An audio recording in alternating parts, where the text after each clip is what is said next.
क्या आपको पता है कि ऑस्ट्रेलिया में करीब 2 करोड़ 27 लाख इंसान रहते हैं, लेकिन वहीं 20 करोड़ से ज्यादा खरगोश भी मौजूद है, यानी इंसानों से लगभग 10 गुना ज्यादा।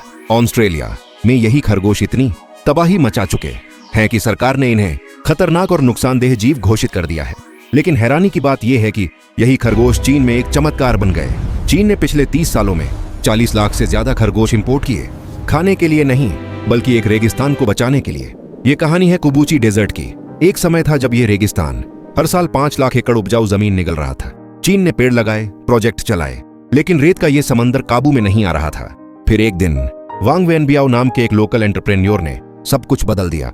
उसने रेगिस्तान में सूखी झाड़ियों को चौकोर डिजाइन में बिछाया और उनके बीच लगाए विलो के पेड़। विलो एक खास पेड़ होता है जिसकी जड़ें 300 फीट नीचे तक पानी खोज लेती है। धीरे धीरे पेड़ बढ़े, लेकिन एक नई समस्या सामने आई। इन पेड़ों की नई टहनियों को काटना बहुत महंगा और मुश्किल था, और यहीं से कहानी में हुई खरगोशों की एंट्री।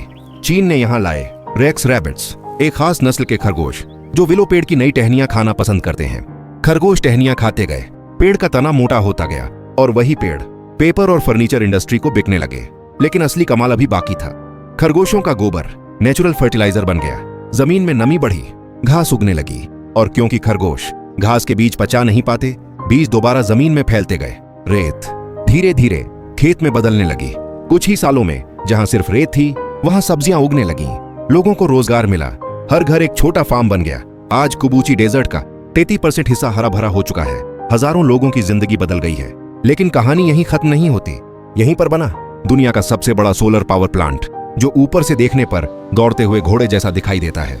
सोलर पैनलों के नीचे घास उगाई गई। घास काटने के लिए फिर वही खरगोश लगाए गए, यानी फ्री एनर्जी, हरियाली और कमाई तीनों साथ।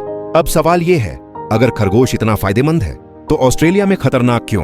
क्योंकि वहां खरगोश बिना कंट्रोल के फैले और चीन में सिस्टम और संतुलन के साथ इस्तेमाल किए गए। यही फर्क है अजाब और आशीर्वाद में। कुबूची डेजर्ट आज सी ऑफ डेथ नहीं बल्कि सी ऑफ लाइफ कहलाता है। इस कहानी का संदेश साफ है, अगर इंसान और प्रकृति मिलकर काम करें तो रेगिस्तान भी जिंदगी का बगीचा बन सकता है।